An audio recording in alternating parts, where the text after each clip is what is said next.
When the white Christian Protestant male walks into this country, the European walks into this country, he is asking, where is your book? Shastra is not a scripture, it is a knowledge tradition. There is a difference between a scripture and a knowledge tradition. So what these people do around 1770s is they undertake the codification of Hindu law, and it's called Ordinance of Pandits, Anglo-Hindu law. So what we know today as codification of Hindu law or Shastric principles is actually British codification through their understanding of our scripture. So this is one track called as the Hindu track.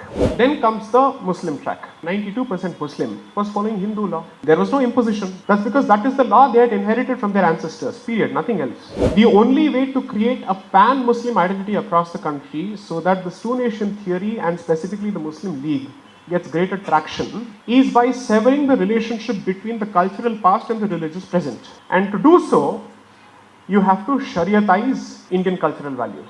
The British man then finally realizes, why don't I codify Muslim law? British Indian Muslim jurisprudence starts changing. The zeal of reform. Reform. The word used was Hindu law or Hindu customs and the Hindu society represented a slum which needed clearance. Language used by some framers of the constitution. So the entire legislative assembly or the majority of them and members of the cabinet under Nehru were opposing him tooth and nail on the subject.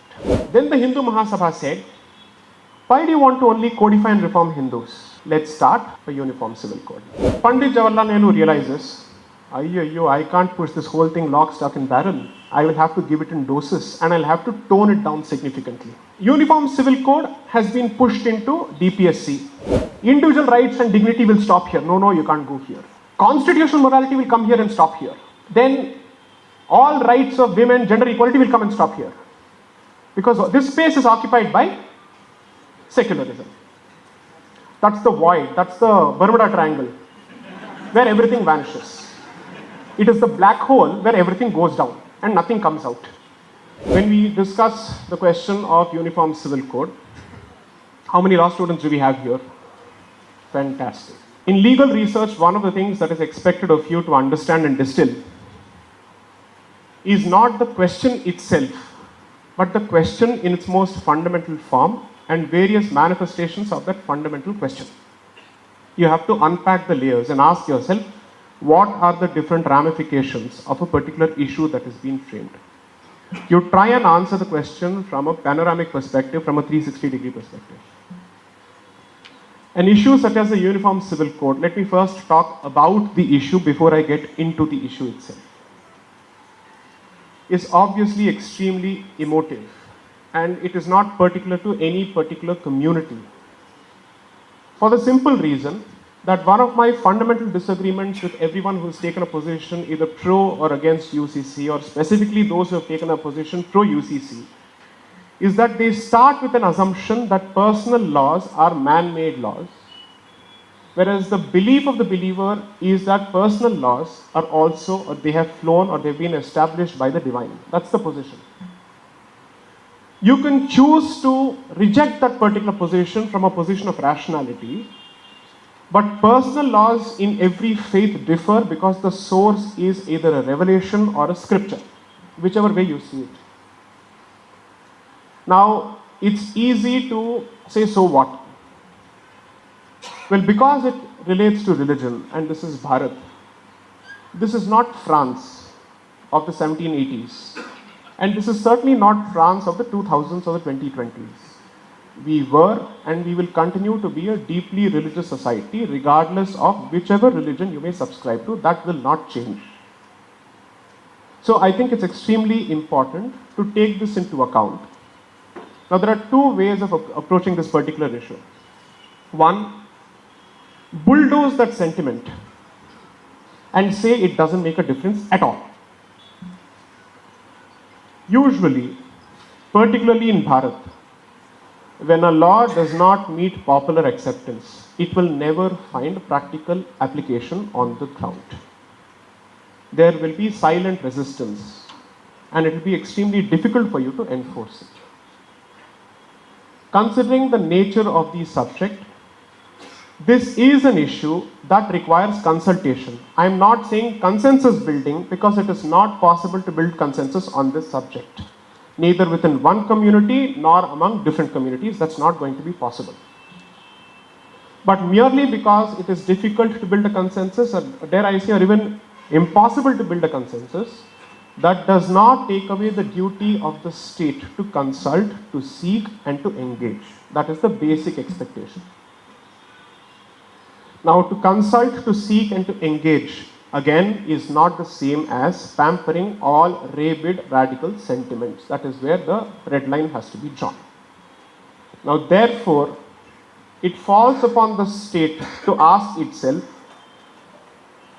the first few questions. Why UCC?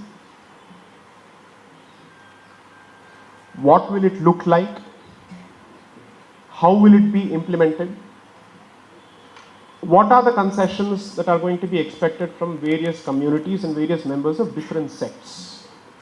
It's an extremely nuanced conversation. This is not like Article 370. This is not like CAA. This has a greater implication because these are positions that communities have held dear for millennia, or at the very least hundreds of years. Does this mean that the tone of my conversation is moving towards an anti-UCC position? No, it's not. Does it mean that I'm moving towards a pro-UCC position? I genuinely don't know, because I need certain answers. I need certain questions to be answered. So I'm hoping to present those questions. The answers to each of those questions will differ for members of different communities. It will not be the same. And if you choose to have a conversation on the Uniform Civil Code without actually having a conversation on the history of codification of personal laws in this country, it is a truncated, moth-eaten discussion which is absolutely ahistoric and which has no basis in facts or history. So it is extremely crucial for you to understand the history of codification of religious laws in this country. When you speak of a Shariat Act, or when you speak of, let's say, the Hindu Code, or the position prior to the Hindu Code, by way of codification of Hindu laws by the British establishment, how did it happen? These questions are extremely crucial. Unfortunately, public discourse does not have either the patience or the bandwidth for these kinds of nuanced conversations.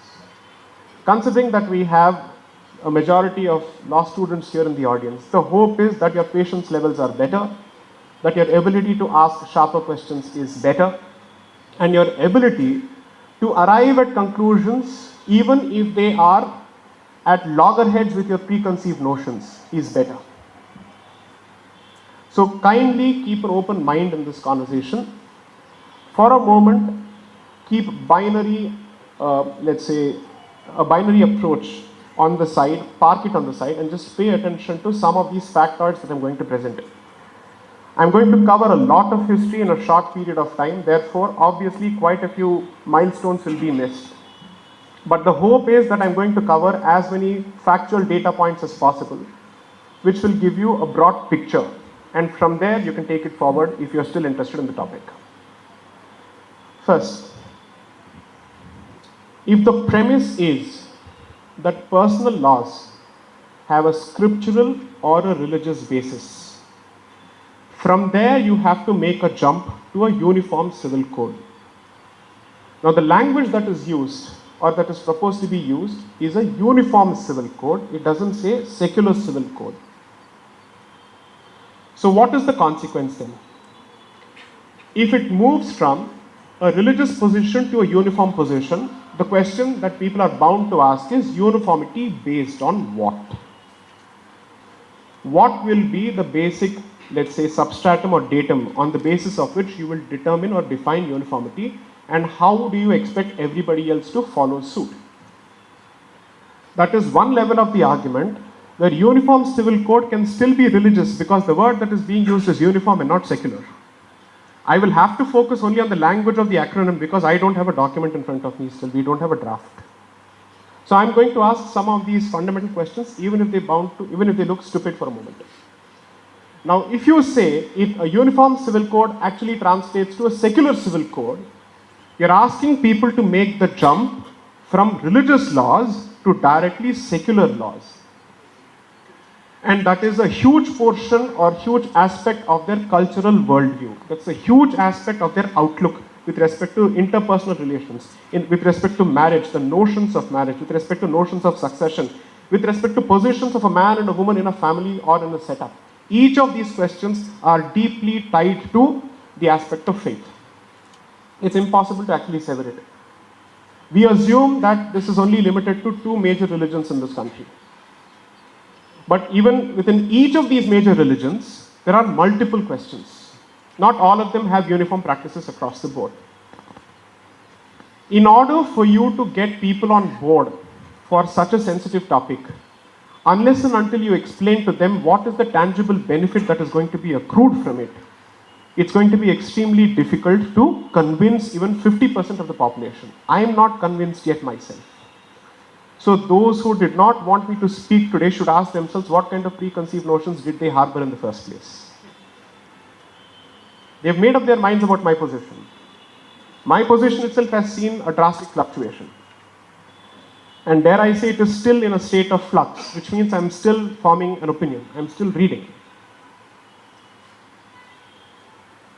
What happens in the colonial period? Let me just take about 15 minutes each for each faith system, at least the two major religions, before I come to the question of what happened in the Constituent Assembly on the question of the Uniform Civil Code.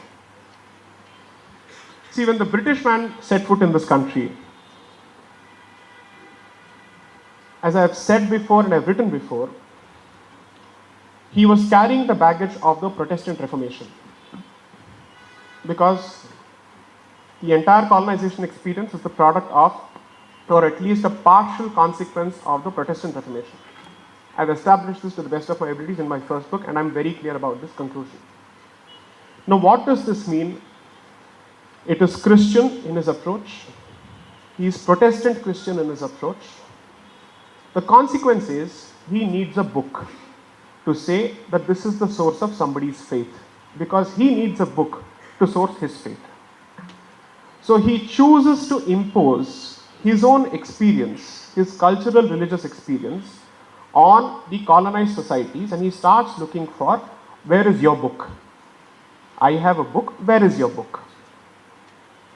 So it takes two shapes. One, if you don't have a book, you may call it custom, but it is apocryphal. The written word has a huge consequence in Judeo-Abrahamic tradition. I'm making factual statements here. I'm not passing value judgments here. So be very careful in terms of drawing conclusions about the tone of what I'm saying. I'm just being factual. And the tone is extremely academic here. Judeo-Abrahamic tradition places a huge emphasis on the written word, because the revelation has been reduced to writing. Now, therefore, his question is, what is not written is not based on evidence, is not supported by evidence. So, which is why even today, because Indian courts have followed English traditions, we look for textual evidence even with respect to customs, without realizing that textual evidence would only be secondary codification of what existed orally. You go through the Latin American experience, you go through African experience, you go to Asian experience prior to colonization. The oral tradition was huge, which is why the focus is on Shruti. We follow Shruti. And that's no different from most of these jurisdictions, because they have all been nature-based.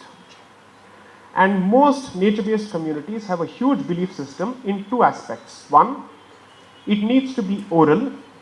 Second, the tradition will be hugely hereditary across the board. It's not just Bharat where systems are hereditary. Two, access to that knowledge will be restricted. And there will be an elite group in most of these societies which are seen as guardians of that elite oral knowledge. And they will pass on that information from generation to generation. So when the white Christian Protestant male walks into this country, the European walks into this country, he is asking, where is your book? Now, Bharat, even today, presents a conundrum to most Westerners. They can't wrap their heads around this idea. They're like, what is this country? Chaos everywhere. traffic jams say chaos, people are chaos, north and south have no connection, east and west have no connection, even within the south there is no connection, what is going on here?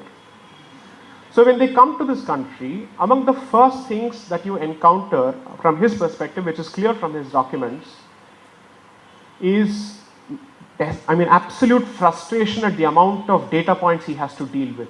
He's like, this fellow is saying this is custom, that fellow is also saying this is custom. How do we codify all of this? So what do? They end up identifying who, according to them, are the repositories of Hindu tradition. So they summon the Pandits of Kashi. And they say, Batao. Now you sit and tell. So he's like, white man is asking, what do I say? Okay, this is what our Shastra says. Shastra is not a scripture, it is a knowledge tradition. There is a difference between a scripture and a knowledge tradition. Which means, it's like trying to read a bare act without understanding the principles of interpretation. Law students will understand this. If a scripture is read without the context of how it is supposed to be read and what is the manner in which it is supposed to be read, what is the training you need before you start reading it, everything will look stupid to you, or you will simply go by the literal word. Isn't there a difference between the interpretation of a bare act by someone who is legally trained and someone who is not legally trained? Of course there is. Because he sees it as a document, you see this as a legislation, which means there are principles inbuilt, from punctuations to internal aids to external aids. So what these people do around 1770s is they undertake the codification of Hindu law, and it's called Ordinance of Pandits, Anglo-Hindu law. So what we know today as codification of Hindu law or Shastric principles is actually British codification through their understanding of our scripture. William Jones and Colebrook, they decide to put it all together. Now when they're doing so, the one thing that they don't understand is what is the relationship between Shastra and Achara, which is scripture and custom or tradition. That is something that the white Christian European cannot wrap his head around because he doesn't understand the fundamental metaphysics behind this. Because the metaphysics is very different. He doesn't understand the concept of karma. He doesn't understand the concept of prarabdha. He doesn't believe in reincarnation. He has no faith in any of these things. Because there is a specific Christian parliament, to the best of my limited knowledge of Christian history, in the Roman period, where they specifically removed the assent or the endorsement to the concept of reincarnation. Until then, reincarnation was recognized even by them because they were still partly pagan Christian. Because they still hadn't given up their culture prior to the conversion. Lithuania converted barely 400, 500 years ago to Christianity. So that's how recent it is.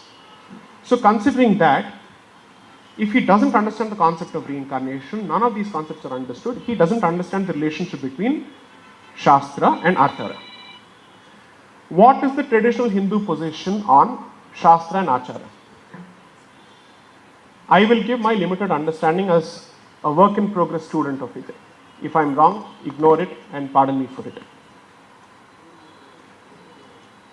Most people who have some kind of understanding of Hindu philosophy will tell you that according to our calendar, this is the age of, I'm going to use an extremely politically incorrect word, please be careful, I'm just about to drop a bombshell, be careful. Huh? This is the age of 7th Manu, sorry.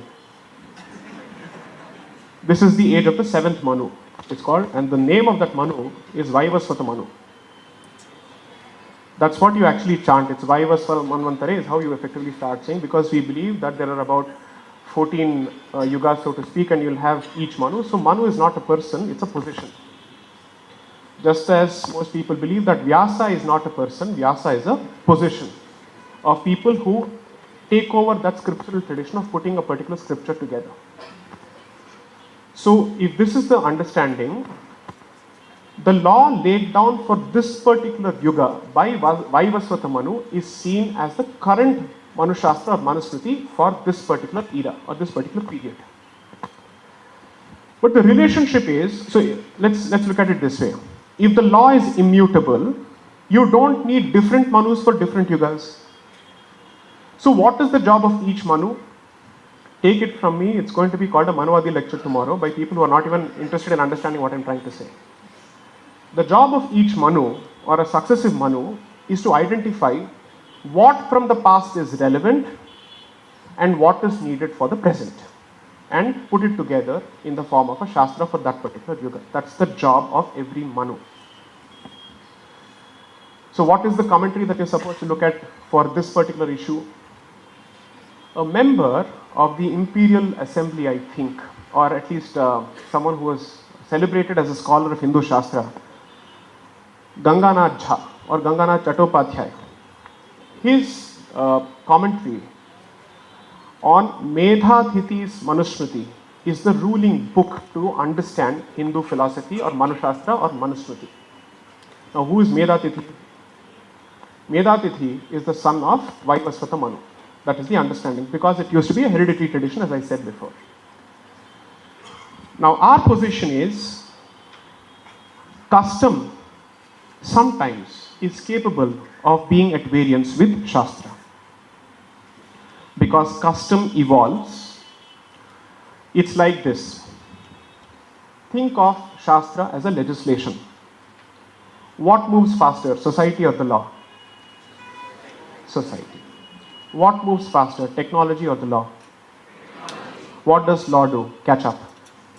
So it records.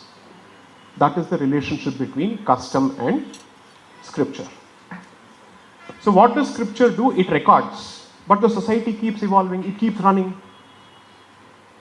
So it doesn't mean that what is not directly found in the scripture or what is not directly endorsed by the scripture is unshastric. That is not the conclusion. So you will basically ask yourself, is this violative of the spirit of the Shastra? If not, even if it is not specifically endorsed by the Shastra, you will not interfere with it because it's working for the society. Don't interfere. That is the organic relationship between Shastra and Achara or custom. No, but this white Protestant Christian can't understand this. At least let's say European, I won't talk about anybody else. So he's like, okay, what do we do? These people are so dumb that they haven't even codified their own scripture. He needs our help. He needs to be reformed. So that reform is, I use the word nonsense very responsibly. The tendency to reform starts with that because the society would have reformed organically because custom is moving faster than Shastra. What did you do? You codified it and you treated this as the law. So what was meant to be left to the society through a decentralized organic evolution is then centralized through codification by the white man, and then he says, I will now judge you on the basis of this. Alright? We are moving faster than this. Why? For two reasons. One, even if the invasions hadn't happened, the society would have still evolved.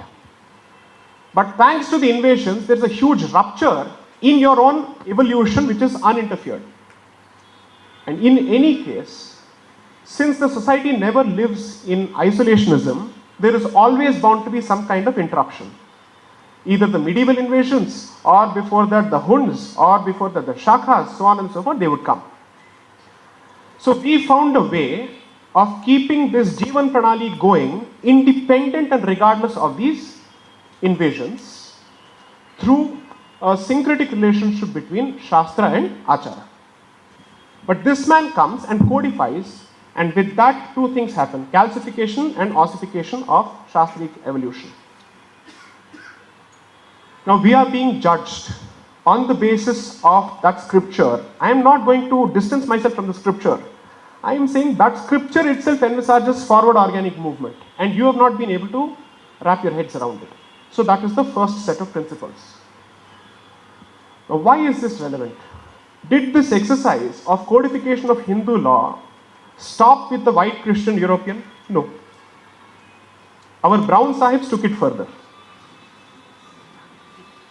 Because one of the things they came and said was, and this is the language used, I am not going to use any epithet or title for anyone who was involved in the constitution, because we are living in an age of re-inquiry.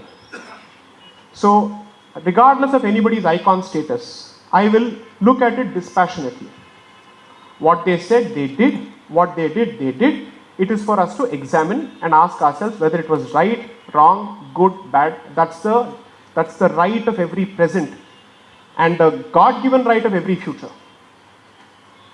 So without using any epithets for anyone, without worshipping anyone, all I will say is, from 1940s, when they decided to look at Hindu law, why did this discussion start? Now I'll gradually move in the other direction. So, colonial period with respect to Hindu law, I've broadly given you a picture.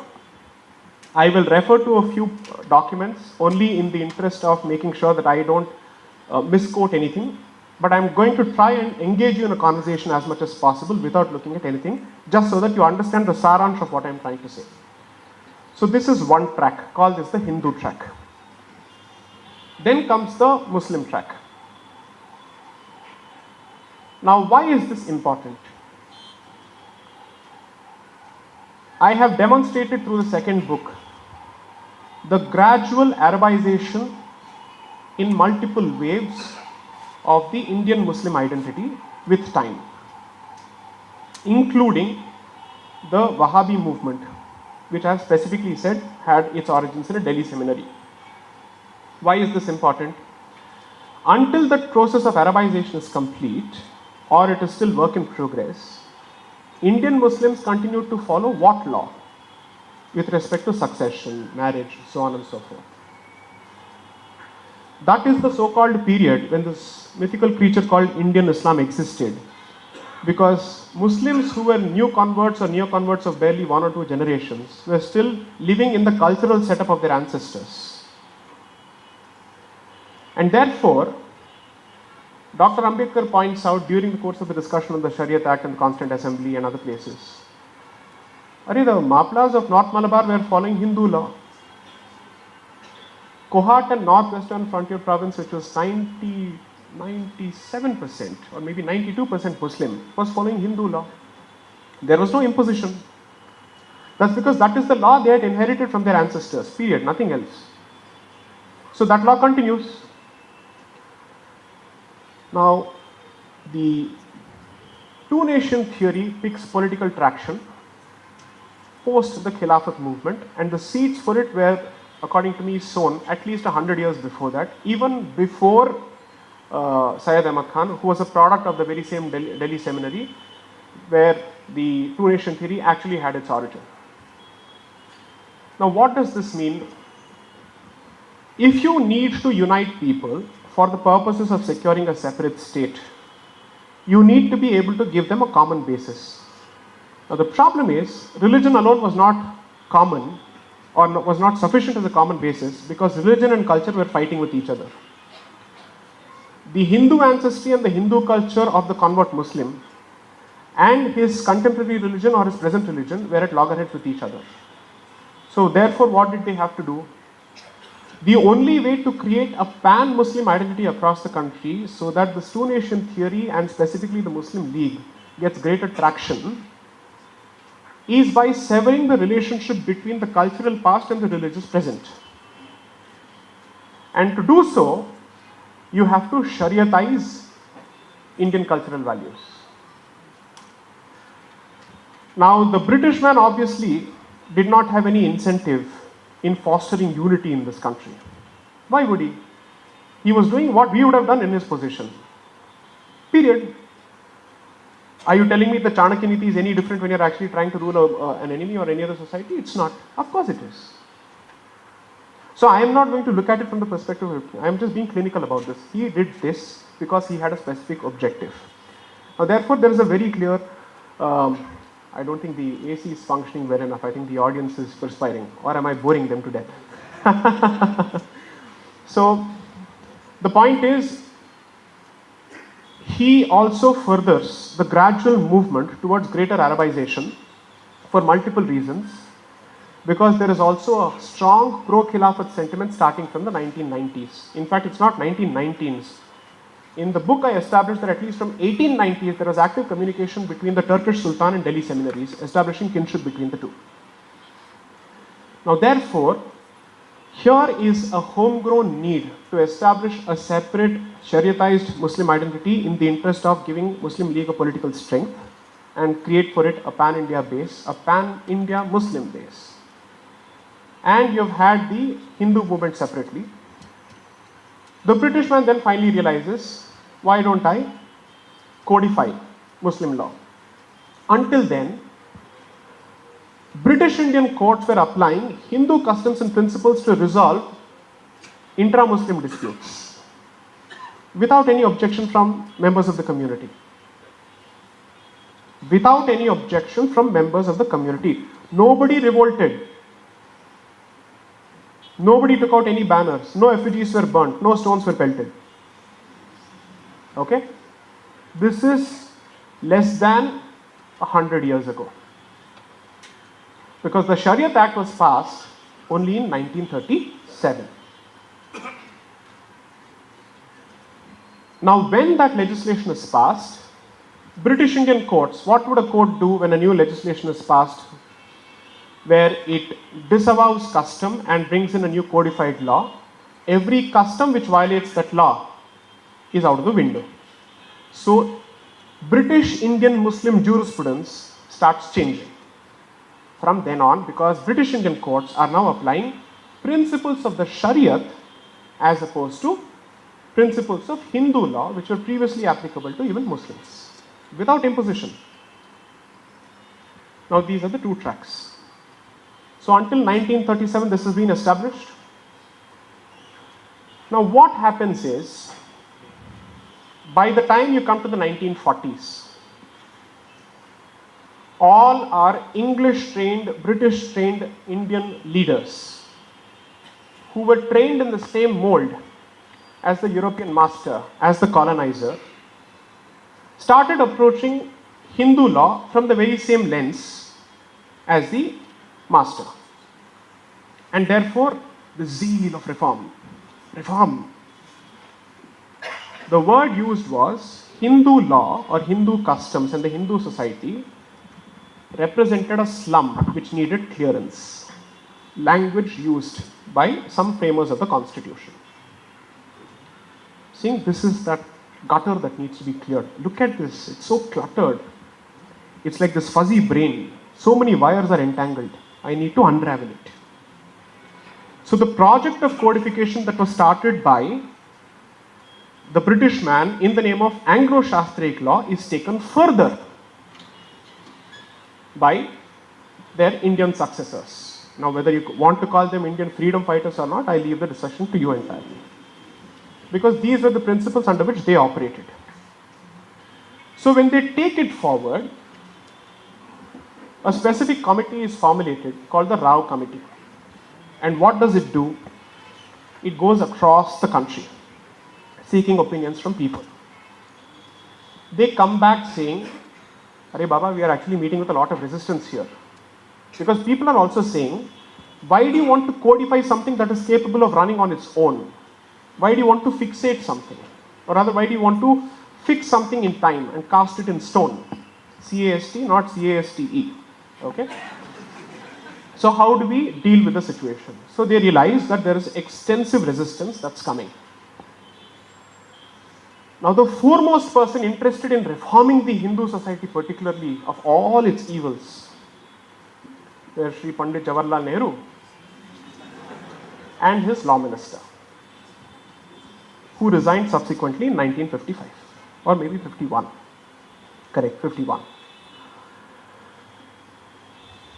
Incidentally, both of them supported each other in imposing restrictions under 19.2 with respect to 19.1 on free speech. They supported each other on all these things. They were no different.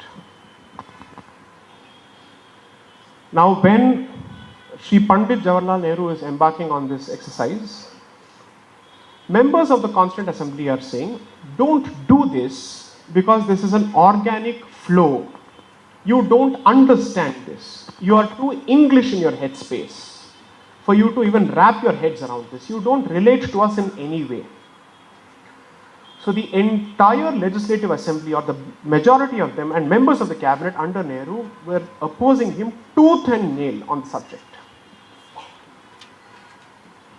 Saying, why are you doing this? Then they said, okay, you want to codify because you want a secular law. Fine. Then the Hindu Mahasabha said, why do you want to only codify and reform Hindus? Let's start a uniform civil code.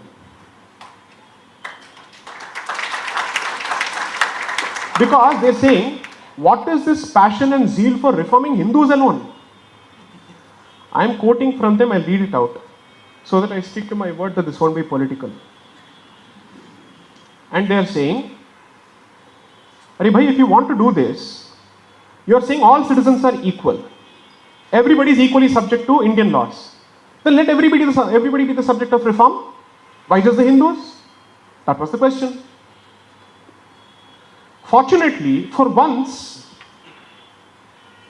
Sri Pandit Jawaharlal Nehru's Law Minister Dr. Ambedkar agrees.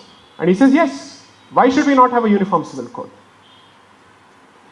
Now here's where the discussion starts. I think around March 1947 the discussion starts, and then the change happens. So Article 44, as you know it, had two previous avatars. Hindu philosophy, so obviously it had a previous Janma also. So Article 35 and then Article 39. Now what was the fight about? Those members of the Indian Constituent Assembly who were also members of the Subcommittee on Fundamental Rights basically said, and these were people who were considered members of the political left of that period. Now just pause here for a moment. Members of the political left of that period wanted a uniform civil code.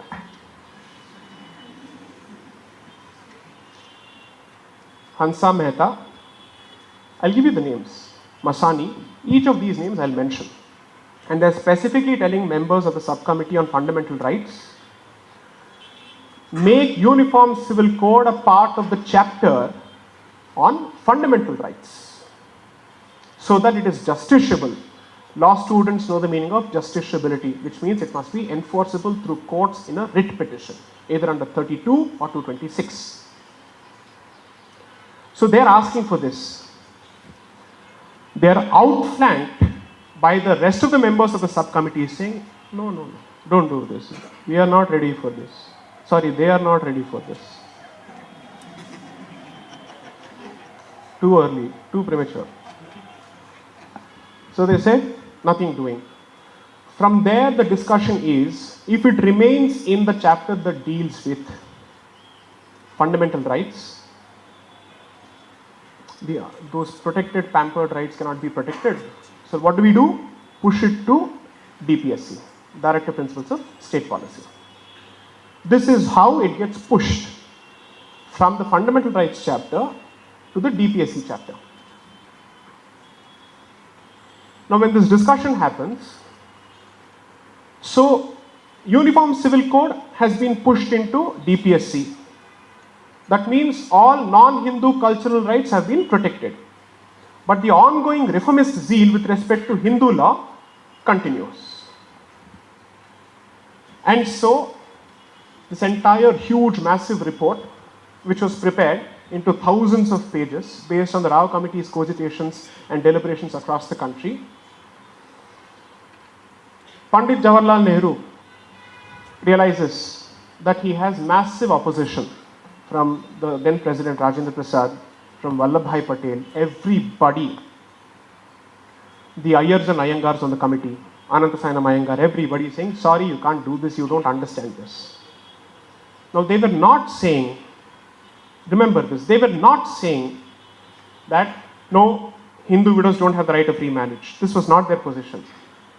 They were not saying that a son is more equal than the daughter.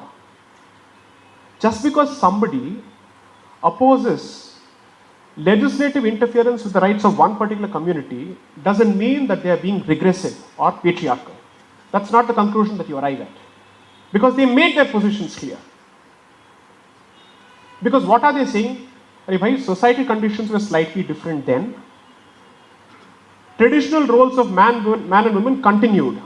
This is the very same assembly that subsequently keeps same-sex marriage outside the scope of the Special Marriage Act. Go ahead. Brand them homophobic. Go ahead, do it. Do that also. What are they trying to say? That for every step that the society has to take, you give it some time.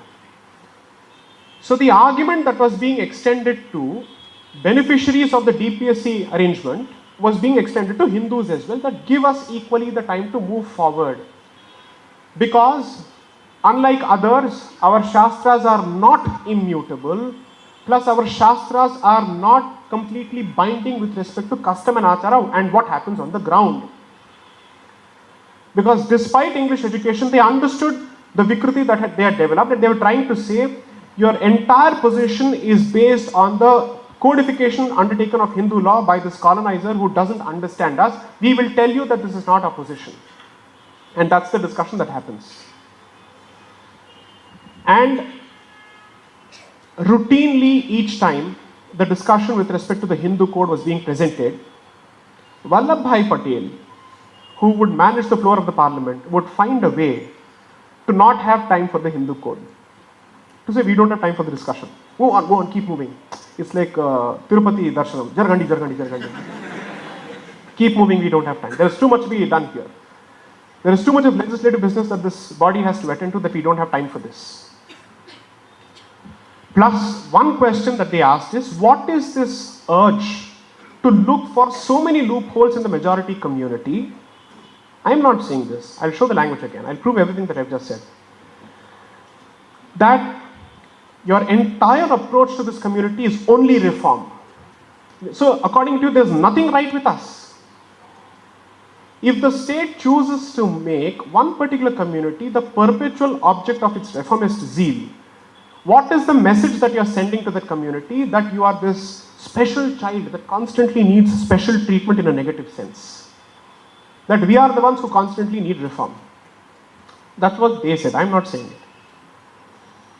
So therefore, Pandit Jawaharlal Nehru realizes, I can't push this whole thing lock, stock and barrel. I will have to give it in doses and I'll have to tone it down significantly. Because the committee's recommendations were not fully acceptable, so he breaks it down into 4 parts. That translates to the promulgation of the Hindu Code Bill in 4 different installments from 1955 to 61, post the resignation of his erstwhile law minister.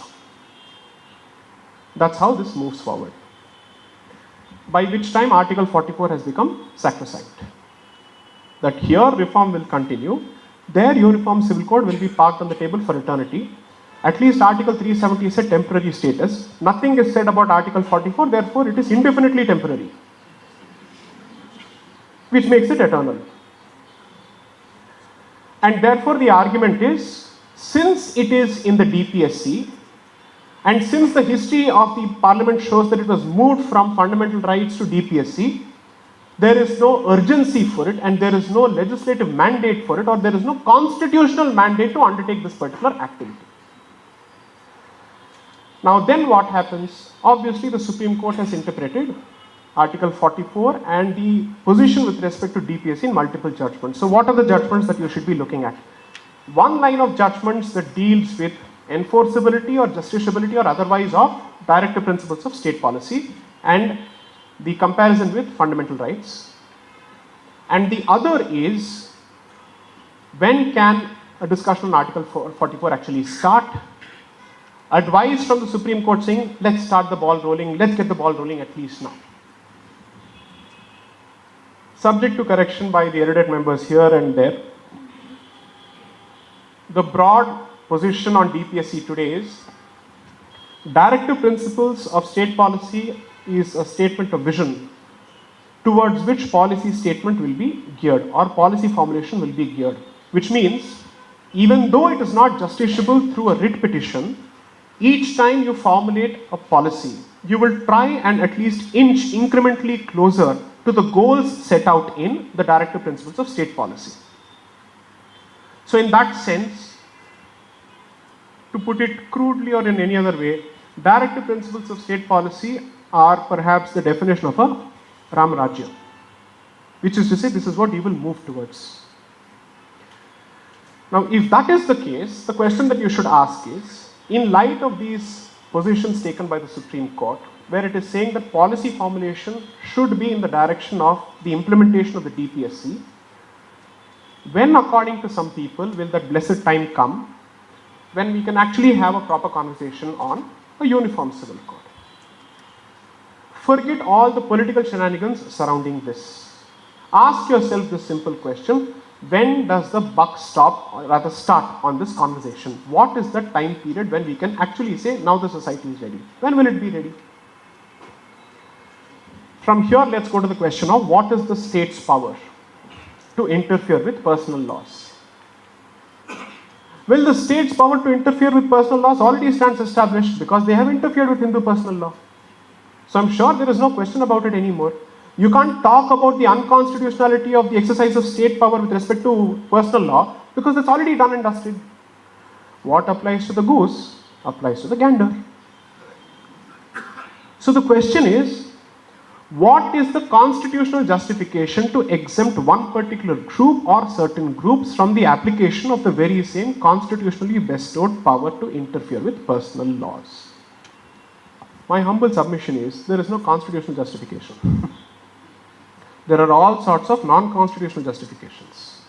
Now, whether it's non-constitutional justification or unconstitutional justification, I leave it for you to decide. But this is the position. Now, the then question would be, okay, you have said UCC, UCC. Now, what are the areas that the UCC will cover? If the interference of the Indian state with Hindu personal law is to be taken as the template or an example, what did it interfere with? Polygamy, succession. Broadly, these are the two areas. Adoption to some extent, these are the areas. Well, these will be the very same areas. Naturally, the corollary will be, if interference with personal laws in the context of the majority community has translated to interference with three specific identifiable areas, that would be the very same areas for others as well. So legislative competence is beyond question. There is some track record or example for the areas in which the state can interfere. Now, here comes the balancing test. It can interfere. There is a track record. What is the constitutional question then? To what extent can you invade and interfere? That question would necessarily mean there has to be a balance between the state's interest and power to interfere with personal laws and the community's interest and fundamental right to protect its personal laws under Articles 25, 26 and 29, broadly speaking. Because cultural rights of minorities are also, not just minorities, cultural rights of any section of the population is protected by Article 29. Personal laws are part of culture, I dare argue that. I am not going to deny that. Article 25 and 26. 25 speaks of individual rights and 26 will speak of denominational or institutional rights and 29 will speak of cultural rights of a community. If all three were to be combined, your best possible cases, all three rights are put together. None of these provisions envisage a bar on the legislature's power to interfere. None of these provisions say you cannot interfere merely because there's a right. Because there are any number of instances where Hindu practices have been interfered with independent of the Hindu Code Bill, citing the very same reformist provisions under 25(2)(b) and other provisions. It speaks of for reform, for entry of depressed classes, so on and so forth. Okay? This question of balancing, it is for the state to answer. Following are the questions which I think that the legislature must seriously consider. If the state has taken a position that bigamy or polygamy disrespects the individual right of a woman. Of course, now there's a question as to what is a woman. I don't know what to say now. So, we'll be told, hey, who's a woman? What do we know? What is the definition? So phobic, what phobic? Now we don't know, all plus phobic only. So they will say this. They, huh? Okay.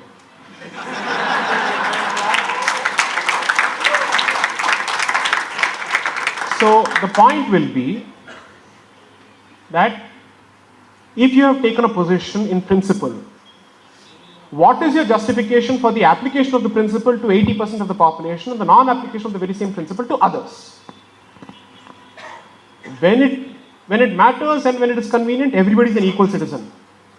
When it matters and when it's inconvenient, sorry, no, we are not equal, we are more equal.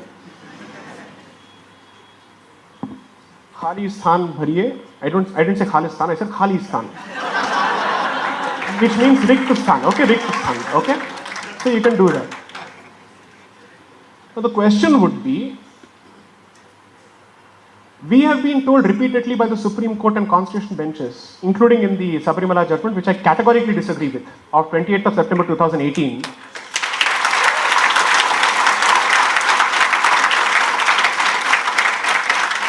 and rightly so, it's been referred to a larger bench. They've said, the majority opinion has been, if I remember it right, this was the language used quoting planetary system.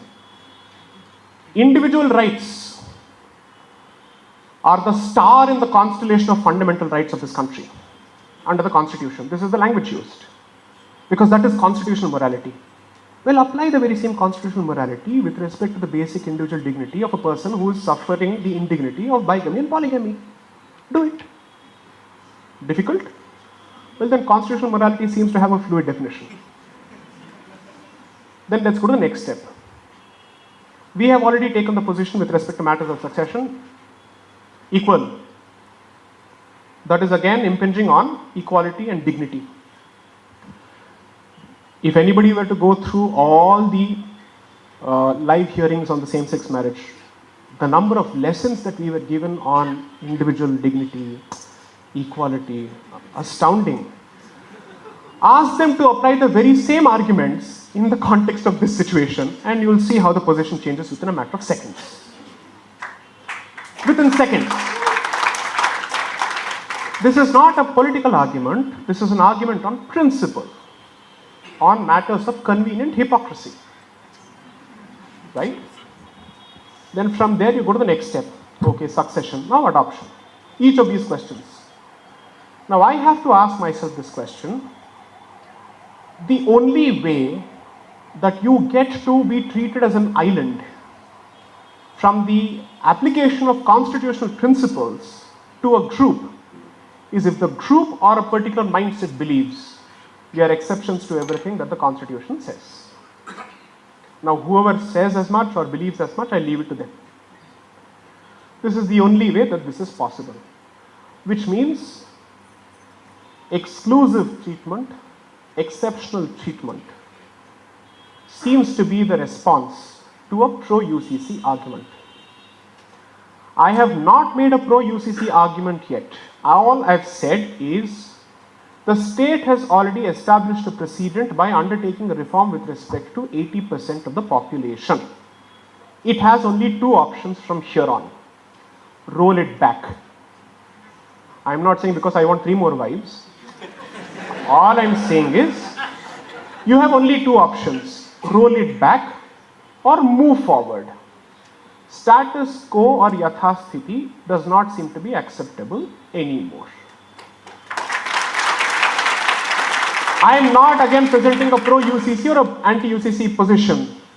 No, between the 2 options, what do you think the government can do or will do because it's an Indian government? It will not roll back anything that is already done to Hindus because that is not there in the Indian DNA at all. So it has only one option. But the second option would mean it starts fighting with that all-encompassing catch-all value of the Indian Constitution, secularism. So this is one of those instances where 3 different forms of rights will meet this Trivedi Sangam. I'll tell you what it is. Individual rights and dignity will stop here. No, you can't go here. Constitutional morality will come here and stop here. Then all rights of women, gender equality will come and stop here. Because this space is occupied by secularism. That's the void, that's the Bermuda Triangle, where everything vanishes. It is the black hole where everything goes down and nothing comes out. Now this is the broad position. I will take just 15 minutes to read out certain excerpts. I will give you the references along with the dates from the Constituent Assembly debates in the document. Go back, read. People can criticize me for the book, but so far nobody has been able to disprove the book factually. And the test is, facts come first. Opinions can take a backseat. Sentiments have no place whatsoever. Offended sentiments, bahar jao.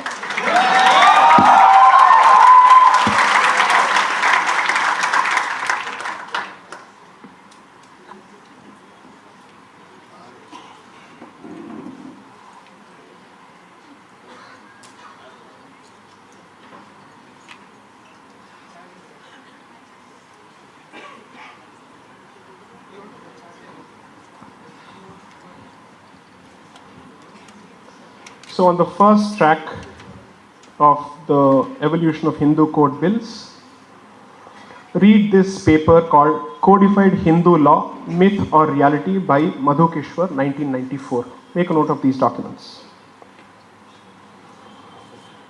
Then you go to this, and please note, I have referred even to those sources with whom I have an ideological difference of opinion, because if those sources have been good on facts, then I don't have a problem with it. I may disagree with the outcome or the position, but if factually it's decent, I will not disrespect that particular document. Rhetoric, Reason and Representation, 4 narratives in the Hindu Code Bill Discourse by Chitra Sinha. Then Hindu Law Committee, also known as the Rao Committee. And the discussion with respect to this happened extensively between 1948 to 1951. Read the opinion of Dwarkanath Mittar, otherwise it should have been Mitra, because Mitra was pronounced as Mittar, like Chattopadhyay became Chatterjee and Bandyopadhyay became Banerjee. So read that. His opinions with respect to how the public responded to the proposal to reform Hindu law. Then you look at the opposition, specifically positions from Vallabhbhai Patel, Rajendra Prasad, J.B. Kriplani, all these people who ranged themselves against Nehru's position with respect to Hindu Code Bill. Then you read positions of Sri Shama Prasad Mukherjee, N.C. Chatterjee, and how they suggested the Uniform Civil Code, if at all the state wanted to interfere with personal laws. And then you take a look at the positions from the Sikh community, represented by Sardar Man Singh and Sardar Hukum Singh, who basically said you can't combine. By that time, the positions had changed, my mindset had changed. They said if you want to include Sikhs in the Hindu Code Bill, we will not accept it. Then you will see, and now you will be reminded of quite a few positions that are being aired now. We are being told now by a lot of people who want to protect the rights of a particular group, before our rights, your rights will be affected first, because you have more diversity. So a lot of people have suddenly grown a special interest in protecting Hindu rights and Hindu diversity now. Here is what happened at that point. Sri Nasiruddin Ahmad from Bengal, he specifically criticized the broad application of the Mitakshara system across the country to say, this will lead to breakdown of Hindu families. This will lead to breakdown of Hindu culture and Hindu diversity. This was the argument that he wanted to present, because this response came as a reaction to Shama Prasad Mukherjee's suggestion for a uniform civil code. Then the women parliamentarians, especially Sucheta Kriplani and others, basically said that even what Nehru was proposing was half measure. It was not enough. Hansa Mehta had the very same position. Then N.C. Chatterjee said, why not frame, if you have got the courage and wisdom to do it, one uniform civil code? Why are you then proceeding with communal legislation? Now here's the fundamental question that you should ask yourself. If a uniform civil code is going to be brought about, what will it do to the existing Hindu codified legislations? That is a question even for the Hindu community to consider. Right now, at least, the Daya Bhaga and the Mitakshara systems have been broadly clubbed together and they've been made applicable. If a uniform civil code comes about, the last remaining vestige with the Hindu law in the form of a cultural application, will that go as well? That's a question that Hindus are entitled to ask. I'm batting for both sides here, or I'm batting for neither. Then, of course,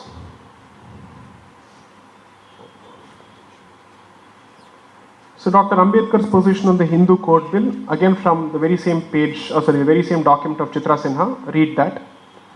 And then there's a publication called Indians Impossible Civil Code by Cambridge University Press. Seems like a prophetic title, go through it. And then I will come to the history of the Uniform Civil Code, right from the beginning as to when it was proposed and what happened. I'll just take about 5 minutes, not more than that. So the Subcommittee on Fundamental Rights was a 10-member body. It categorized all fundamental rights into justiciable rights, and non-justiciable rights, which means those which are enforceable through a writ petition through constitutional courts and those which are non-enforceable. Members included B.N. Rao. Who is B.N. Rao? He was the advisor to the Constituent Assembly who prepared the first draft constitution. Effectively, I would say he's the father of the constitution, at least its original draft. K.T. Shah, Hansa Mehta, so on and so forth. And in the final report of 16th of April 1947 of the subcommittee, the UCC was placed under fundamental right, even as of 16th of April 1947 in the final report of the subcommittee on fundamental rights. The state shall endeavour to secure for citizens a uniform civil code. This was Article 39. Now then, pre-Constituent Assembly debates. Both K.M. Munshi, Kulapati Munshi, and the one unsung hero of contributions to the Constitution in the Constituent Assembly is K.M. Munshi, the founder of Bharati Vidya Bhavan. You should read more on him. Astounding contribution to Bharatiya culture and to Indian Constitution. In fact, his positions on sedition in the Constituent Assembly are worth reading, because he was one of the foremost people to say we must have a provision which penalizes sedition, because we are coming in the immediate backdrop of the partition. That was his position. Both Munshi's and Ambedkar's draft articles of March 1947, so both Dr. Ambedkar and Munshi wanted a uniform civil code to be contained in fundamental rights. Then, while discussing what from Mr. K. Munshi's proposed draft shall form part of the enforceable part of fundamental rights, Mr. M.R. Masani, one of the members of the subcommittee, proposed that a provision relating to the common civil code be made. It was decided, now please note, it was decided by a majority that this was outside the scope of fundamental rights. The minority, which means those who wanted to keep this as part of fundamental rights, consisted of Mr. Masani, Rajkumari Amrit Kaur, Hansa Mehta, and Dr. Ambedkar. You can't cite Dr. Ambedkar on all sorts of issues and then not cite him when it comes to uniform civil code. No, that's mighty convenient. Then, by 30th of March, the subcommittee had decided to make the uniform civil code a part of the principles of directive principles of state policy. This is the position that goes on. What I will do is that I will share this broad table with the organizers, because I don't see the point in hoarding this. I will give credit to my researchers who have worked with me on the subject, Ms. Shaktiki Sharma and Ms. Avni Mishra, both of whom are part of my core constitution research team, and as well as Ms. Shaktiki Sharma has contributed extensively to the research on both the books. They have put this all together because we have been waiting to present this material for years now in preparation for what was supposed to be the one book, which has become a tetralogy right now. So here is the position of Naziruddin Ahmad, who again says that as far as we are concerned, the Shariat is immutable, it's not even man-made, it's God-made, you can't interfere. To which Dr. Ambedkar basically responds by saying, Bhai Sahab, ये तो 1937 में आया, ये कहाँ से immutable हो गया? थोड़ा अपनी क्रोनोलॉजी को तो ठीक कर लीजिए. To quote a popular meme. So Dr. Ambedkar says, coming to the amendments, so what is this amendment from fundamental rights to directive principles of state policy? Because those amendments were proposed by the Muslim members of the Constituent Assembly, saying no, it can't be part of fundamental rights. Coming to the amendments, there are only two observations which I would make. This is by Shri B.R. Ambedkar. My first observation would be to state that members who put forth these amendments say that Muslim personal law, so far as this country was concerned, was immutable and uniform throughout the whole of India. He's saying this is your argument. I think most of my friends who have spoken on this amendment have quite forgotten that up to 1935, the Northwest Frontier Province was not subject to Shariat law. Now, why is Dr. Ambedkar referring to Northwest Frontier Province as opposed to any other province? Because that was the Muslim majority province. Near majority, complete majority, and after the cohort exodus of Hindus and the riots there, it had become almost 97% Muslim, I'm so sorry. It followed, so here's what he continues, it followed the Hindu law in matters of succession and in other matters, so much so that it was in 1939 that the central legislature had to come into the field to abrogate the application of Hindu law to the Muslims of the Northwest Frontier Province and to apply the Shariat to them. He says that is not all. Here's the second observation. My second observation is to give them an assurance. I quite realize their feelings in the matter, but I think they have read too much into Article 35, which merely proposes that the state shall endeavor to secure a civil code for citizens of the country. For a moment, allow me to pause here. The language of the provision on Uniform Civil Code, whether it is under DPSC or under fundamental rights, either as Article 44 or 39, was always saying the state shall endeavor. So it had a more participatory quality. It was not a mandate that you will do this. It shall endeavor to do this. Now therefore, those people who are against the UCC saying, it does not say you shall promulgate a UCC, it says you shall endeavor to. Therefore, you don't even have the very same constitutional competence as you would have had it said shall promulgate a UCC. You see, this is the lawyer at play. Shall endeavor is different from shall promulgate. But for a moment, look at it slightly differently. Even when it was part of fundamental rights, understanding the sensitivity of the issue, the framers of the Constitution only used the word shall endeavor. Even for that language, they had a problem because they did not want the state to have any kind of power to step into the territory of Sharia. Which is to say, a state which is not Sharia compliant cannot interfere with the territory of Sharia in any manner. I have not said this is their statement. They have said this as much on the floor of the Constituent Assembly. I don't even need to paraphrase to say this. I don't need to invent or fabricate anything to say this. It does not say, so therefore Dr. Ambedkar is saying, I understand your feelings, but you're reading too much into Article 35 because the provision merely proposes that the state shall endeavor to secure a civil code for the citizens of the country. It does not say that after the code is framed, the state shall enforce it upon citizens merely because they are citizens. It is perfectly possible that the future parliament may make a provision by way of making a beginning that the code shall apply only to those who make a declaration that they are prepared to be bound by it. Now you see where this optional option comes from. Where even Dr. Ambedkar says, at least let's start in that direction. Those who wish to break from the fold and embrace the secular code of this country, let them have the power to do so.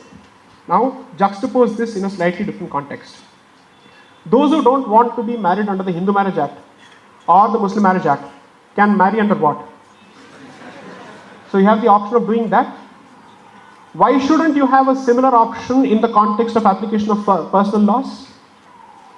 Because that means those people who have been held tight should not be given even one option to break free, because that would loosen the bonds. That is the fear here. So even an optional position where the UCC is made optional was not acceptable. So this is broadly the sum and substance of it. You can read this until the cow's home, pun intended.